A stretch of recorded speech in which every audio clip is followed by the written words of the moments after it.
Private schools across the country are going through quite a crisis right now. Just last month, the Ken reporter Atul Krishna saw this play out firsthand at a budget private school called Blossoms in Bangalore. During a visit to its campus recently, he learned that its once packed classrooms are now thinning down year after year. From 1,500 students about 5 years ago, the count is less than half of that now. And unfortunately, the school's principal Shashi Kumar predicts that the number will only drop further. You see, Blossoms is just a small piece of a much bigger puzzle.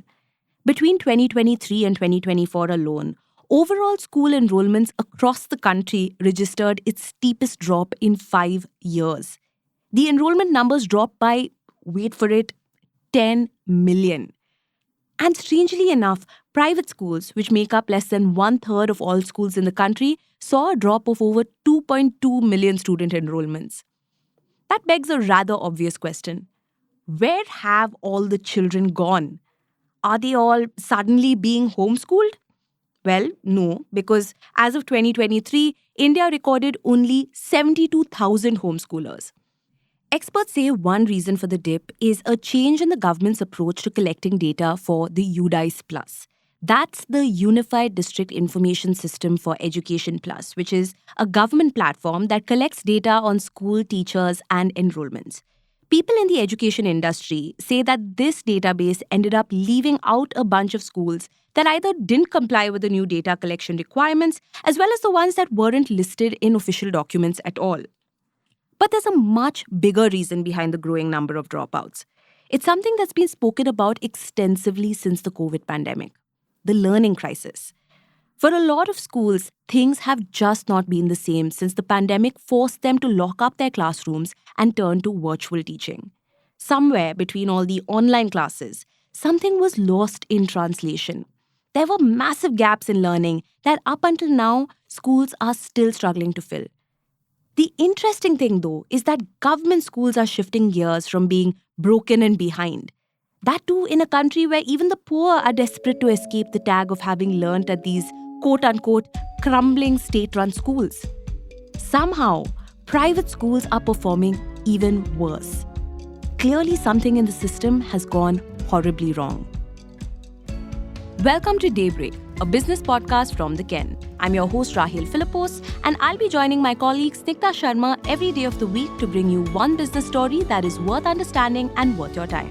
Today is Tuesday, the 18th of November.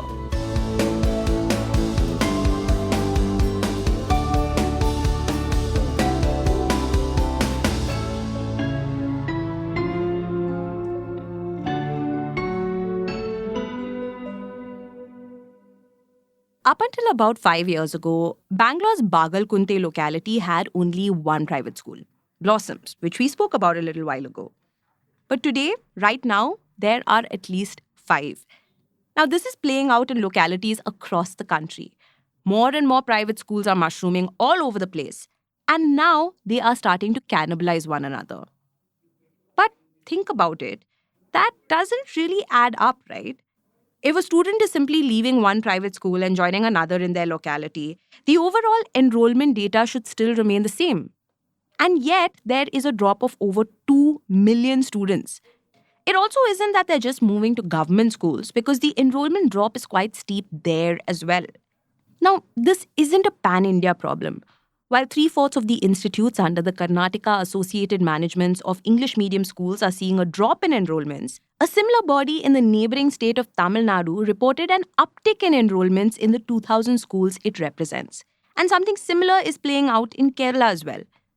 Even in bigger franchise schools like the Ryan International Group of Institutions, enrollments are a mixed bag. According to Venkatesh Babu, who is the general manager of marketing at Ryan Education, its parent company, the group has schools across 20 states but is seeing a drop in enrollments mainly in Bangalore. Now, Bharti J, the assistant headmistress of Blossoms, says it's because of the city's techie crowd relocating to their hometown. But Arun C. Mehta, who previously headed the Department of Educational Management Information System at the National Institute of Education Planning and Administration, says it has more to do with the government excluding certain private schools from UDICE because they didn't follow the latest Aadhaar-based data collection. You see, the government changed its data collection methodology for the latest UDICE report published in 2023-24. Typically, schools were supposed to upload the data on the number of schools at each level of education. Now, the ask was to upload data for each student and to connect it to their Aadhaar. And the ones that didn't comply were left out. That, according to people in the industry, included a bunch of well-known schools with well over 1,000 students.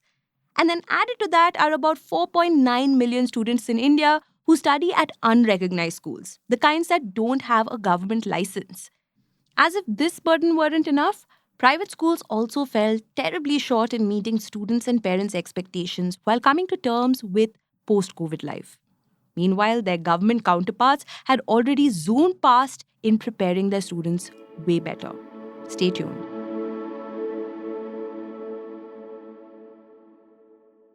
After the pandemic, a lot of private schools found it difficult to bounce back.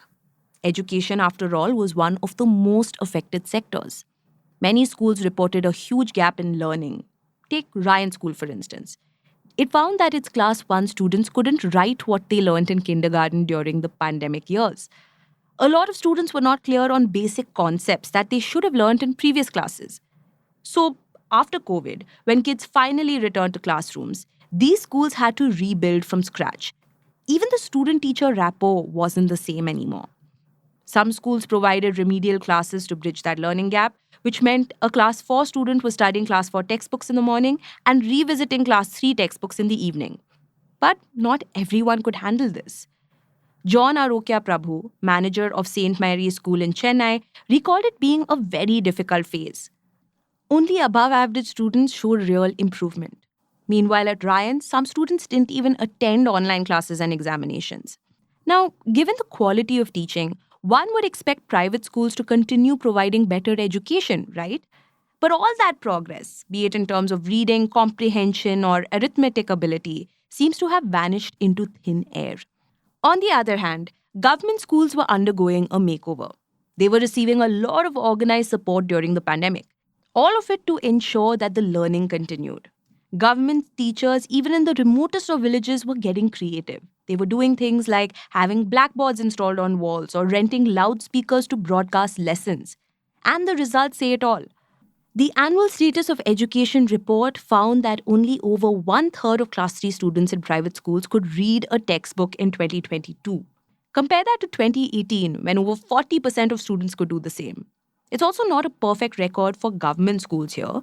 While in 2018, over 20% of students could read a textbook, it fell to just over 16% as of 2022.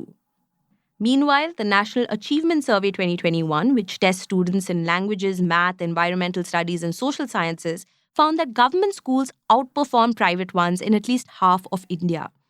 And it wasn't just willpower that kept state-run schools on their toes. They never stopped writing checks for the teachers that they employed, even through the lockdown, unlike in private institutions. On the whole, teachers at private schools are heavily underpaid. In budget private schools in smaller cities and towns, they're typically paid anywhere between 7,000 to 10,000 rupees. Now compare that to a government salary in a state like Tamil Nadu, which is usually 25,000 rupees. All of this just points to one thing for private schools. It may be time to pull up their socks.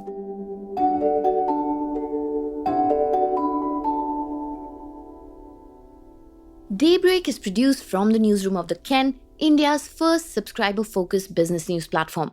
What you're listening to is just a small sample of our subscriber-only offerings. A full subscription unlocks daily long-form feature stories, newsletters, and podcast extras. Head to theken.com and click on the red subscribe button on the top of the website. Today's episode was hosted by Rahil Philippos and edited by Rajiv CN.